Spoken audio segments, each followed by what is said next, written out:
Still buzzing? Yeah, me too. In between celebrations, though, I did somehow manage to find some time to come up with 3 takeaways from Manchester United's 2-0 domination of Man City yesterday. And I do want to share them with you guys today. You guys know how this usually goes. We're not going to mince words. We're not going to sit here and get into the nitty-gritty of everything, the details we went over yesterday. Today is about my takeaways. I want your thoughts on that as well, now that I've had 24 hours to chill. But we're going to dive right in. Make sure you like, make sure you subscribe to the video, guys. Remember, it is the last chance for 20% off on the United vs. Everybody store today, so go check that out. Let's get stuck in, starting with a little bit of news and updates. Big up the women's team, 5-0 victory over Burnley in the FA Cup this morning. New signings kind of getting some minutes as well, so hopefully the men's first team, will get some signings as well this month. I don't know. I'm not holding my breath. But yeah, big up the women's team. We're always glad to support them on the channel. They are part of the United umbrella. So happy to see them doing well and thriving. Happy birthday to Lisandro Martinez, by the way. Turns 28 years old today. And what a way to head into the birthday celebrations with an absolutely dominating performance over Erling Haaland. So big up Sanjay. Sanjay's in the house. Hope you're doing well, my friend. You still in Valencia or have you moved on? Let me know where you're at, you guys. Let me know how your weekend's going. I'm sure everyone's weekends probably went really, really well. On some transfer news, exits, unfortunately. It does sound like Toby Collier, who, you guys remember, we just recalled him from his loan to West Brom. It does sound like he'll be heading out to Hull City on loan for the remainder of the season. This has been confirmed by Hull manager Sergej Jakirovic. The pending medical, which with Collier is always a bit of an if when it comes to passing these medicals because he's been injured so much. Hopefully he can stay fit. He does have another year left on his contract. I think his contract is up not this coming summer, but next summer. So this is, with Collier, it's really going to be shop window for us. Maybe we can get a little money from him. It wasn't like he was a youngster that we brought in when he was like 12, 13, 14. He brought him from Brighton. He was like 20 years old. He's a little older, but I had such high hopes for Collier. He looked really good whenever he played. He was just injured too much, unfortunately. Big it up, Nota. Hope you're doing good to see you again, my friend. Say Martinez got Haaland figurine on his birthday cake. Nice. Yeah, I think Haaland is checking under his bed for any Lisandro Martinez's before he goes. Sanjay is just chilling in Valencia, man, having a Bacardi and Coke. Big up, man. Awesome. Our our wandering community member. Big up, Sanjay.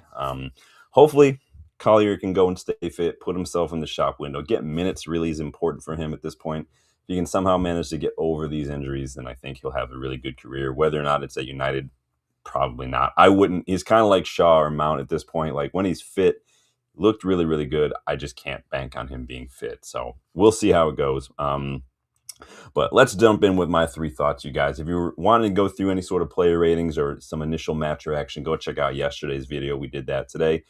Going to give some of the things as I went back and watched the match again. Some of my takeaways, some of my unique kind of perspectives on things. And I want to know your guys' thoughts as we go along. So let's dive in, starting with number 1. Oh, oops. Sorry, guys.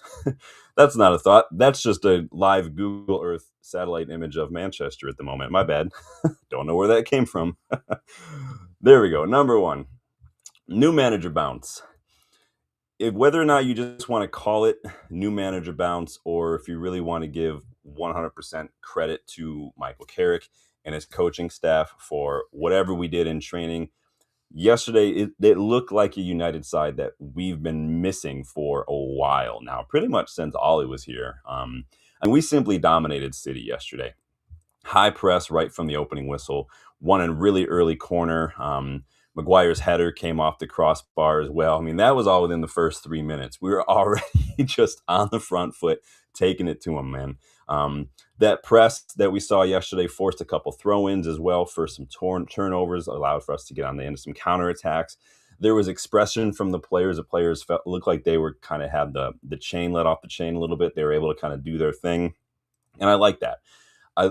I don't think that Amorim's system was necessarily 100% of the issue, but I do think he was just a little too rigid with his structure and the tactics there. And I don't think the players were given a whole lot of freedom there. And we saw that yesterday. Now, I said in the preview as well that we needed to have a go at their defenders. Their defenders are where they're vulnerable. And that's not just because they had injuries, but because City's defenders are just not great at defending in general. Vardio, I don't think is a good defender. Ruben Diaz is so very hit or miss. Ake is in and out of the team. Kashanov is still young, very new. Elaine, obviously the youngster. We had a chance to get at them, and I'm glad we did it. And a lot of it did, to fair play to Carrick, have a lot to do with how we set us up. We started with a little bit of a three at the back in that build up with Shaw tucking in a little bit to making a back three. Ferguson used to do this as well. This is from way back in 2006, I believe. So again, in that build up, we have this again. Carrick maybe taking a little bit of his pages out of Ferguson's book as well. And then, if you guys remember from the video I did on Carrick Tactics, he does do this quite a bit. He will build up in a back three as well. We saw a lot of 4-4-2 off the ball as well, like we used to see in the old days, but also on the ball. Oh, here's another shot. You can see kind of the fullback. This is our average position yesterday. So you can see one fullback tend to tucking in, the other one kind of moving up a little bit. That's kind of how we rolled yesterday. But then in the build-up, we were very, very direct at getting that ball forward. So this is that counterattack that led to Mbumo's goal. Came from a corner. We win that ball back. Brilliant little touch from Mbumo to Chris Place. And then literally it's a 4-on-2 situation. Dorgu's going to make this gut-busting run to get up. Bruno is on the ball, and everyone is just getting forward. It's quick, it's direct, it's aggressive, and I like it. I wish we would have done this more often under Ruben Amorim. I think there were so many opportunities against so many different sides to do this and maybe get something from it. And I liked it. And it actually felt like a derby yesterday. There's challenges, people squaring up with each other. There's fouls going in left and right. Shape was really, really good off the ball too. You guys see, like, whenever City were on the ball in our half, we were quick to get back into our shape. We were quick to make sure there's no way to get through these in the middle of the park. You see, we got 4 United players blocking off any sort of runs, any sort of passing lanes here really, really well. And it happened too when the ball got into wide areas as well. You see Doku's on the ball. We've got 4 United players out there just making sure that nothing is happening, that we are completely shutting them down. And I have nothing but time for that kind of stuff, man. And then let me get this a little bigger. And so that while we defended well, I do think though sometimes we were a little too cramped, like camped in our box a little bit. That was late. That was more late on though, but I did see some spells where nobody was really in a hustle to go close down the ball. And I really would have liked to see more of that. I'm not going to nitpick though, because overall thought was very good. We were by far the better side on the night. I do think that my other criticism would just be, again, wasted chances. We talked yesterday about how many shots we got and everything. We need to be a little bit more clinical. It was just an overhit final pass or someone being offside.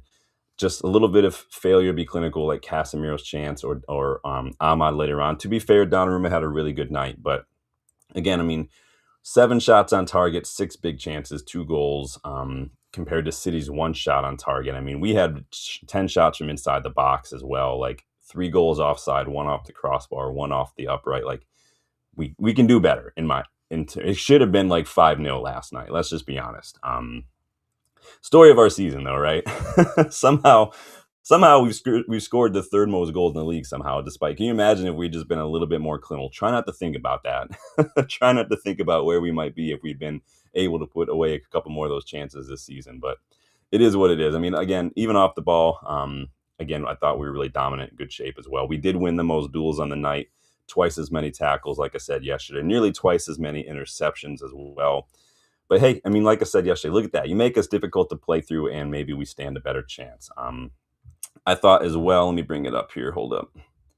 We did really, really, really, really well. I don't know if you guys saw this, noticed this yesterday as well. Let me put this up on the screen. Some really, really good little triangles to get ourselves out of pressure as well. Something we haven't seen in a while. And I said in my Carrick Tactics video, he takes a lot of his cues from Xavi's Barcelona side. And this is a perfect example of just what we're talking about, just triangles. So like Turkey has no idea what he's doing. And we are just going. We're just gone. When was the last time we saw United play like that? Let me rewind that a bit. There's 1 touch, 2, 3. It's literally 1 touch from everybody. And this, like, when was the last time we saw that from United, man? That was perfect. I loved watching us play like that yesterday. It was simply beautiful to behold. What are you guys saying in the chat before I keep going? Hold up. No Test says no new manager bounce with Emery. Yeah, we kind of missed out on that. It was nice to get that for once, right? So then on top of the shape, yeah, right.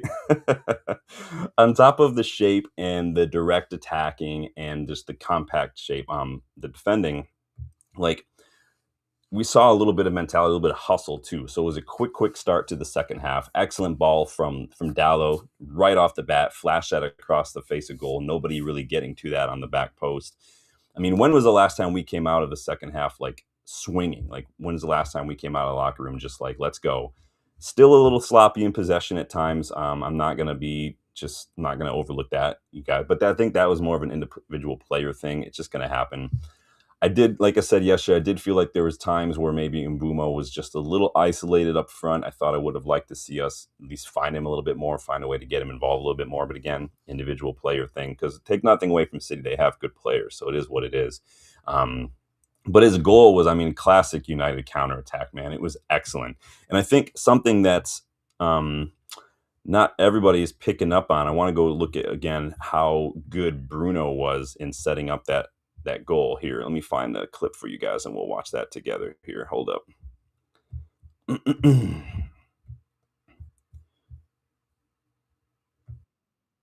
we go. All right.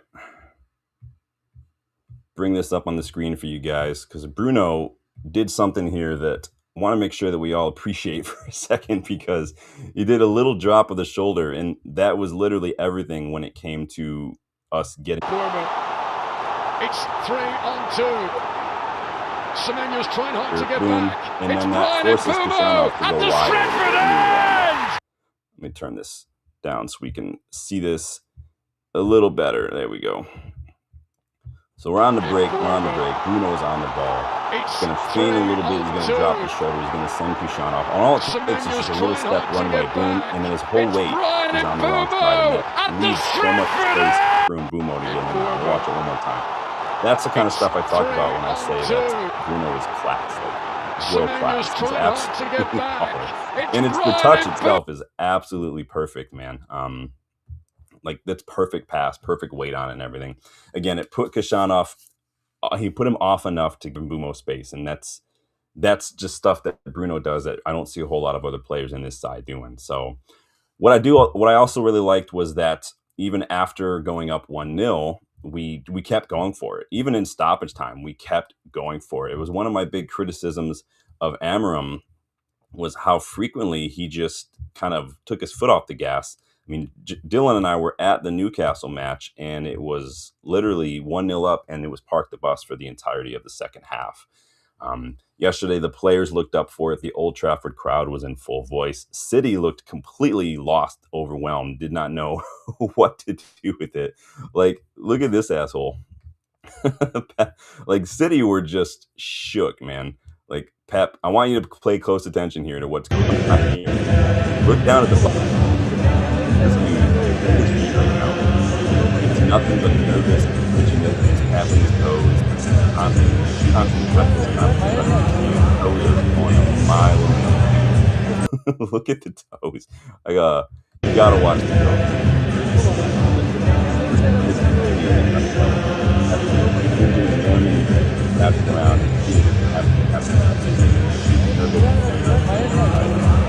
We call that fraud. This fraud was completely done, man. Completely done. And I'm here for it, dude. I mean, like I said, it may prove to be a new manager bounce. We won't know, right? It just is what it is. But I liked what I saw yesterday. I liked the changes. But hey, like someone said, it's about time we got our little new manager bounce. It's been a while since we've got one of those. And take nothing away from the performance. Michael Carrick did have us looking like Manchester United again, which I'm excited about. I do think though some people just need to maybe chill when it comes to the just give him the permanent job chat though. Like you're more than entitled to your opinion, but it's been one match. Let's calm down. I want you to imagine what it'd been like if it wasn't a good match, if we lost or something. Like it can't be that black or white. Like he shouldn't get the permanent job. It's one match. Let's see what happens in the next one. I am definitely more of a well done, now go do it again kind of guy when it comes to this. I'm definitely not going to go too quickly with that. Big up, Danny. Good to see you. Missed some fun Pep banter, but hope you're doing well, man. You'll have to rewind and watch it back from the beginning later on, brother. But hope you're doing well. Hope you're having a good weekend. But yeah, I like what I saw yesterday. Caracat is looking like vintage United, and I'm here for it now. Go and do it again next weekend against Arsenal, and let's put a damper in their title hopes. Yes, please do hit that like button. Please do subscribe. Again, we are on the road to 3K. Remember, last day for 20% off in the store as well if you guys want to go get something on sale. So moving on from new manager bounce. Number 2, full strength feels good. How good is it to be back to like somewhat full strength, right? We're still missing Mizraoui, we're still missing Delit as well, but how good does it feel to be back to full strength? We got like Ahmad and Mbumo back from AFCON and getting heavily involved. Maguire back from injury, really not missing a step. Maguire was an absolute boss yesterday. Ahmad, again, lively as always. We always love to see what Ahmad can do on the pitch. Fighting to nick a ball off Riley later on and then draw that foul. I mean, that's classic Ahmad. We were speaking about that a little bit yesterday. And we've missed that. We've missed that fight to really go ahead and win that ball high up the pitch. He was always an option on the right throughout the night, even when Dallo couldn't find him with that one ball we found yesterday. Again, Maguire bossing it. Mbumo, of course, got his goal on his return from AFCON as well. Again, I was worried that Mbumo was a little too isolated off on his own sometimes. But again, the counterattacks are really where he had a chance to shine. And I'm glad that we utilized him really, really well on those counterattacks and he got his goal. Of course, we're all still counting the minutes until Mizraoui's back from AFCON. They kick off here not too far from now. I think 45 minutes in their final. So hopefully, he doesn't get injured. That's all I ask for now. But you remember when we signed Mizraoui, he was like the best right back in the league under Ten Hag. And that's now that we're playing with right backs and not playing with wing backs anymore. I think we're going to get him back to his best. But we'll see how it goes. But moving on, number 3, is this bittersweet? Is this a bittersweet victory? So yes, it feels great to beat Man City at home. And not only that, dominate them. And not only that, keep a clean sheet to boot. But one can't help but worry about the advantage that it gives Arsenal in their title hunt. Arsenal were 6 points ahead of City going into this weekend. They did have they had a chance to go 9 points clear. Now they did draw 0-0 with Forest, but they are still 7 points clear. I think Villa are losing to Everton. At least they were the last time I checked. How much does that matter to you, though, in terms of Arsenal winning the league versus City winning the league? Where you guys stand on that? I'm always, no. As long as it's not Arsenal and Liverpool, I really don't care. Chelsea, we know how they got their money. I mean, Chelsea were irrelevant until Abramovich showed up. City, we all know what's going on with City. I don't really care about City. Like, I'm actually still pushing for a late challenge from Aston Villa to go ahead and steal this. I think Aston Villa winning would be really good for football personally.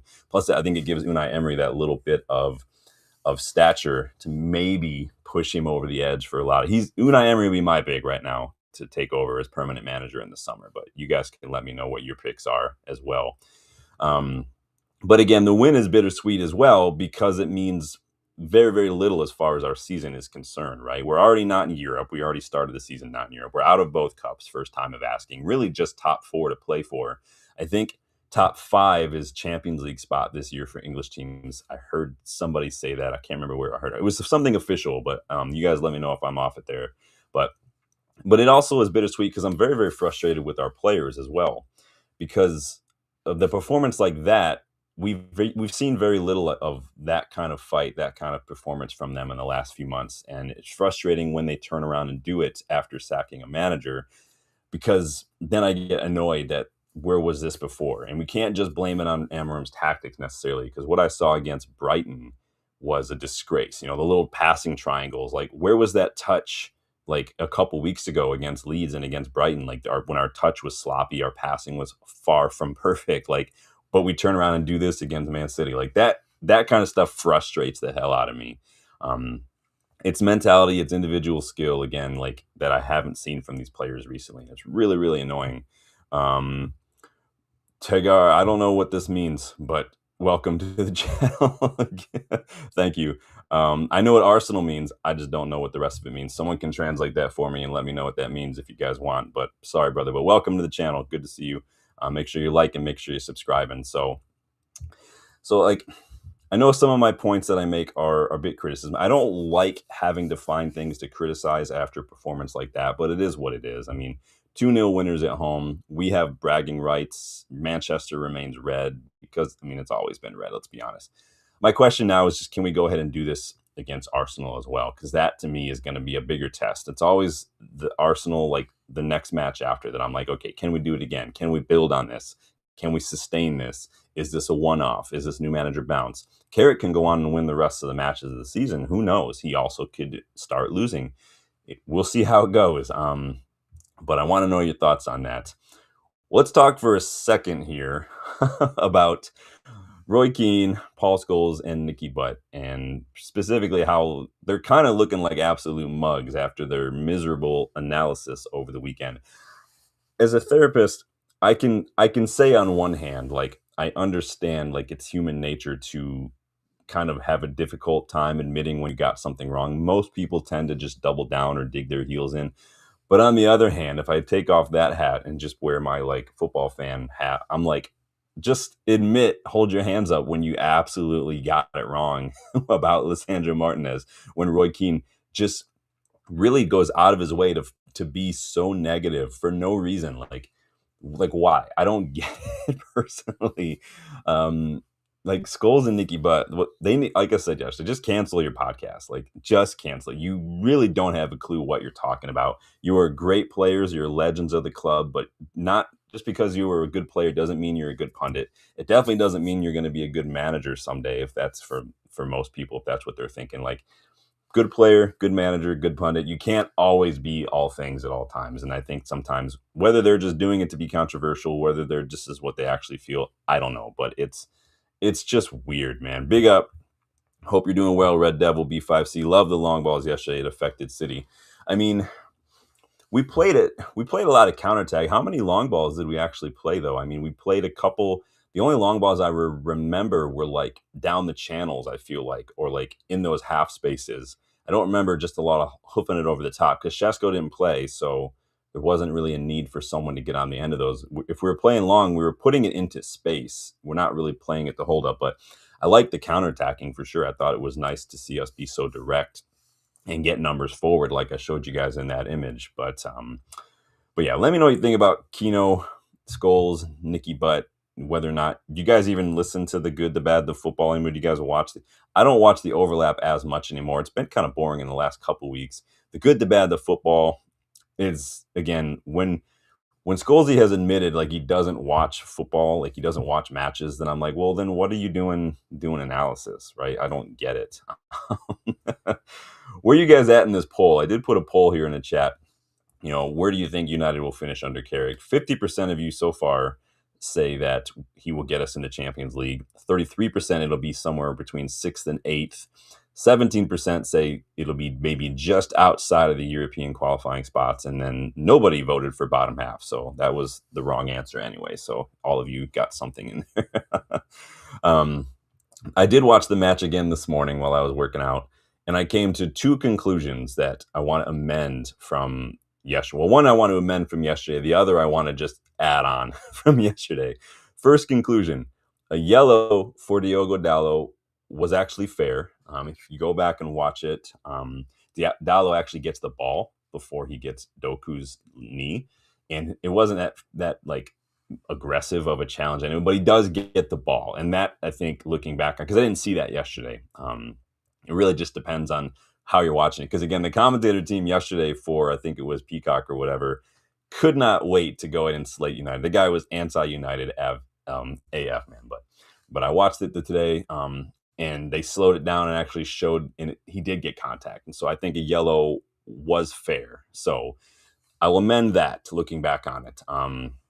Second thing, Anthony Taylor. Gosh, what like I got so much more frustrated watching the match back today and watching like some of the other stuff that I didn't really pay close attention to yesterday. But some of the calls that he just didn't give us, didn't even like look like he cared. So like there was a late challenge from a City player yesterday. It was late in the match. Same exact challenge that Casemiro saw a second yellow for against Chelsea, chasing down, arm on the shoulder, leg around the front, wins the ball, but there's like a pulling and tripping motion. City did that to us yesterday.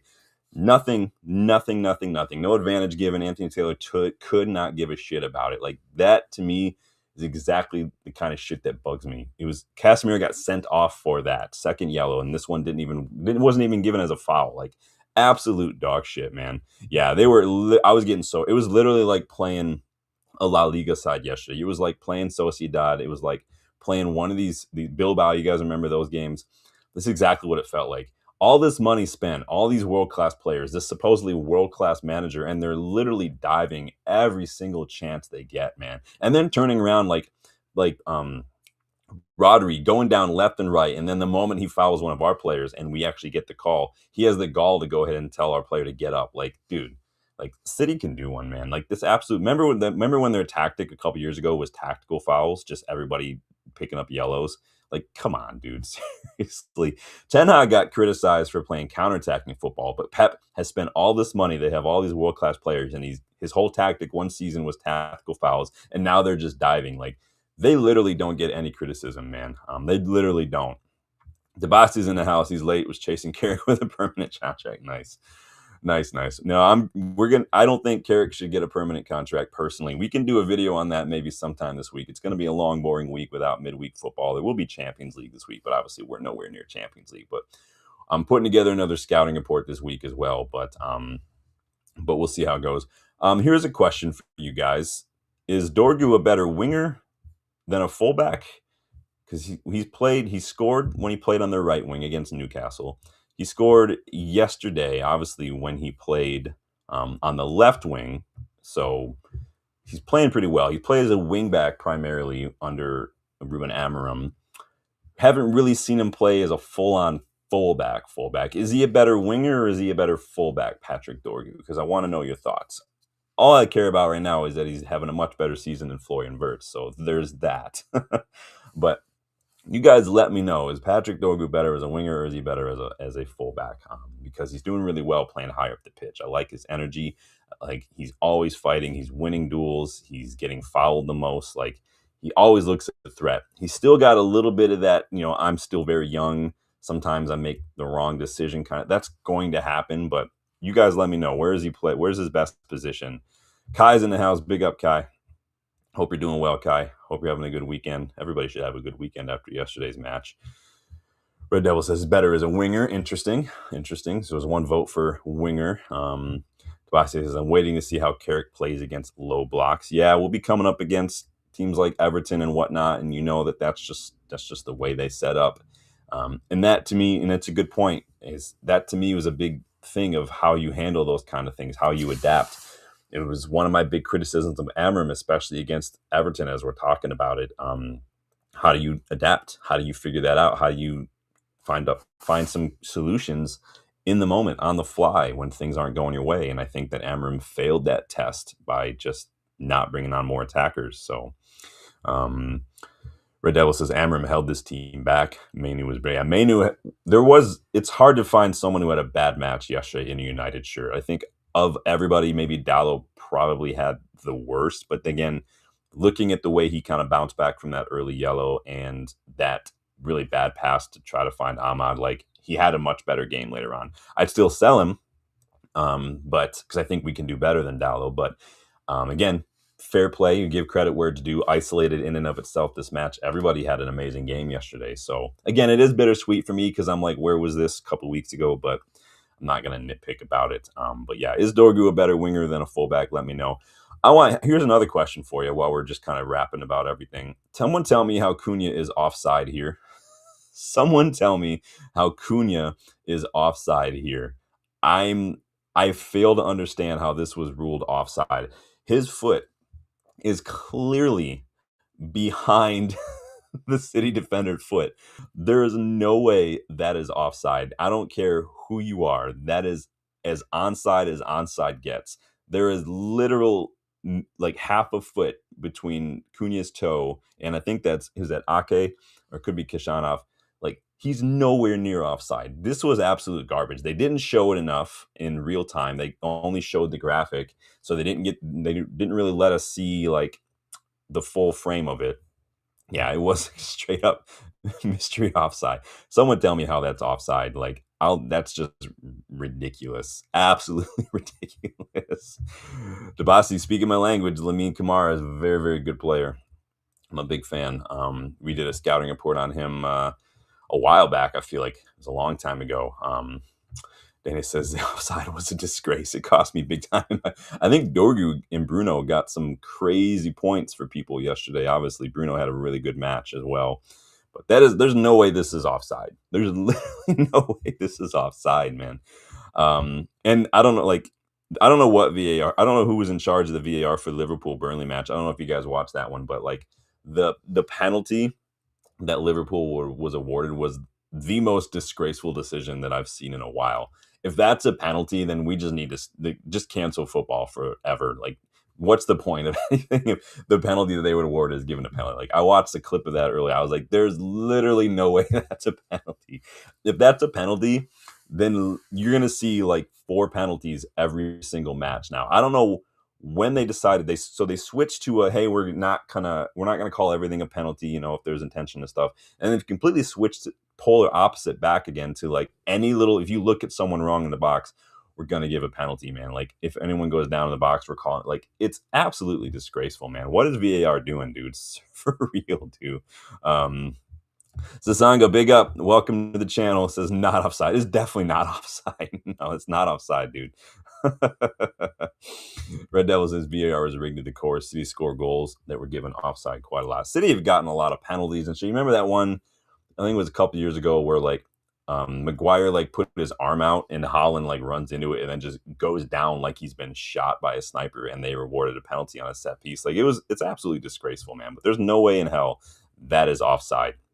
He is well on side, and I've zoomed it in for you so you guys can see what I'm looking at for you too. It's just embarrassing, man. Like, when you're in, like, I love this part of the reason I love especially the early rounds of the FA Cup and like the Carabao Cup is because there is no VAR. It feels like we're literally going back in time, and I like that. I like that we don't have to worry about this. It's just pure. We don't have to worry about mistakes because, like, you can make mistakes in real time and no one's really going to care all that much because it's understandable. But when you've got chances to look at it frame by frame, different angles, slow mo, whatever, and you still get decisions wrong, like, all it does is make referees look like worse, more incompetent than we already know they are, and it's just embarrassing.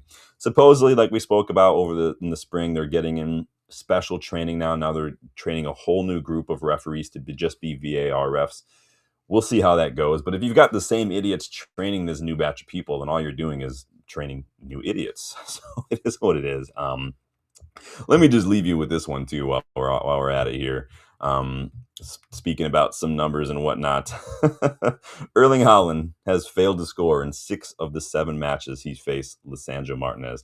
See, this, like, I don't know if Scholes does any sort of research or anything before he speaks and does a podcast, but if he had just taken a few moments, Scholes and Nicky Butt, to just look up some numbers, do a little bit of research. It's all you have to do.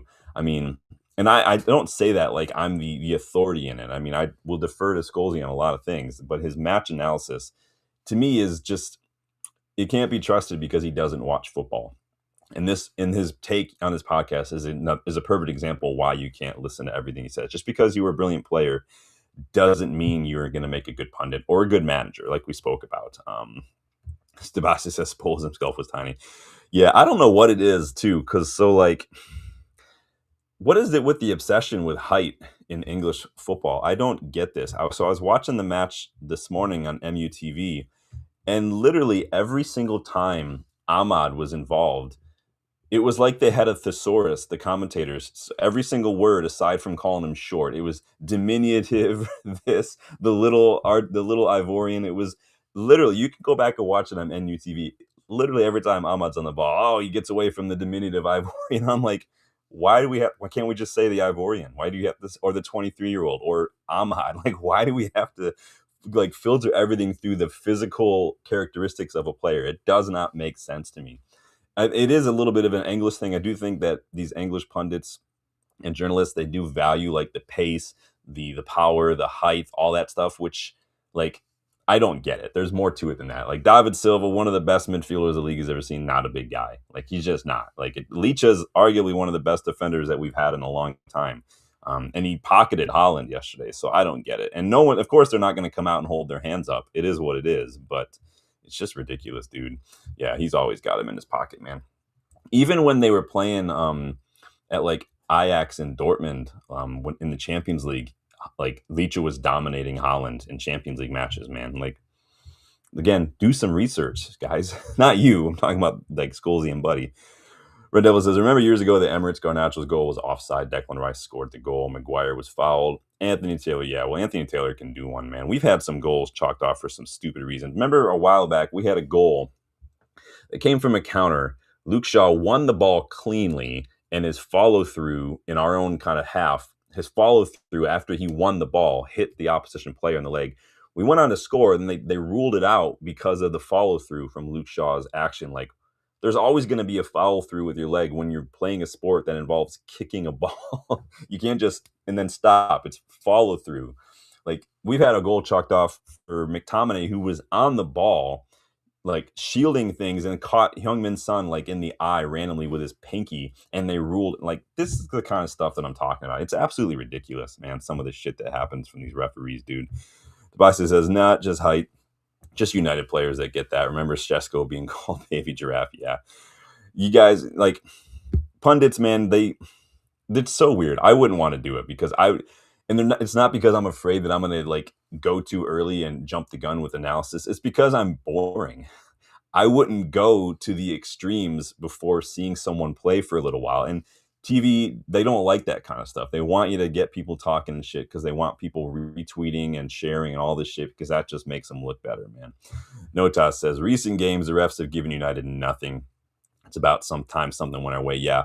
I do think like Anthony Taylor just was he was giving us nothing yesterday. Absolutely nothing, man. And like I said, I do think Dallo was the yellow was fair because if you go back and watch it, he did win the ball before he got Doku. So I think that helps him. If he hadn't won the ball, I think maybe he probably would have seen red, but he does win the ball. But it's just ridiculous, man, this stuff that happens. Where are you guys at in this poll right now? You guys, make sure you like and please make sure you subscribe to the channel if you guys are new. Check those memberships too, by the way. Best way to get involved in the content as well. It's not just emojis, it's not just badges. You get kind of access to a WhatsApp group as well. You can join in the live stream every week with Dylan. That's for Legends members. You can make suggestions for scouting reports and stuff. I've got another scouting report video coming out this week. A couple more players for you guys to go check out as well. So keep that in mind. 62% of you think that Carrick will get us Champions League football. 29% say it'll be 6th or 8th. And then 10% of you say it'll probably be like 7th, 8th, or 9th or something. So get involved. We'll wrap it up here in a little bit. But hopefully you guys enjoy the rest of your weekend. What's this Villa-Everton match up to as well? Let me go check this score out because we are still in 5th, I want to say. So Everton did end up beating Villa. So everybody at the top kind of dropped points this week, except for us. So we are in 5th, just 1 point behind the Scousers in 4th. And we're all level on matches. So we have an opportunity here. This Arsenal one could be rough for us. So City have Champions League this week against Marseille, and then they got to play Bournemouth. So hopefully Bournemouth can do us a favor. But 4th place is up for grabs right now. We've got a literal 1 to 4th to like 11th is literally a like 5-point swing right now. So it's still very tight for those Champions League matches. Did he get man of the match? Nice. I think he would come in and be an excellent upgrade on Casemiro. Wouldn't be my first choice, but again, we need to sign somebody. Every single day I tweet and at the club, like, sign a midfielder, please. Don't use yesterday's win as an excuse. Go sign a midfielder. Carrick doesn't count. Go sign a midfielder. The women's team signed 2 players this month. We need to go and do that. And I'm not saying it needs to be one or the other. Both teams should be getting support from the higher ups right now. It's not one or other. We're all united. Let's freaking go sign a player, dude. We'll be back though later on this week, of course, to preview the Arsenal match. I've got a scouting report, like I said, coming out as well. Dylan and I will be back later on this week to talk about a few things as well. So you guys keep a lookout for all of that. But that is going to do it for me today, you guys. Thank you guys for stopping by and indulging my 3 thoughts. Again, new manager bounce, feels good to be back to full strength. And is it a little bit bittersweet because we do kind of help Arsenal in their title hopes? Now, Forest did us a favor by holding them to a 0-0 draw, but again, we just got to go and beat Arsenal on the weekend, and that's how we're going to solve that problem. But we'll cross that bridge when we get to it. Big up everyone for stopping by. Make sure you're liking on the way out. Make sure you subscribe. And please go hype a couple of the videos on your phone if you have a second. It does help the channel a lot. Go check out some of the recent videos as well. There are links to that in the video description. Michael Carrick's tactics, manager replacements as well, and my 5 directors of football that I would bring in to replace Jason Wilcox because he is just not fit for purpose as a director of football. Go check all that out, you guys. Enjoy the rest of your weekend. If you are in the States, you probably don't have to work tomorrow. I think it's MLK Day, so enjoy your 3-day weekend if you get it. Otherwise, have fun at work. Until next time, you guys. I'll see you, and I will talk to you soon. Bye.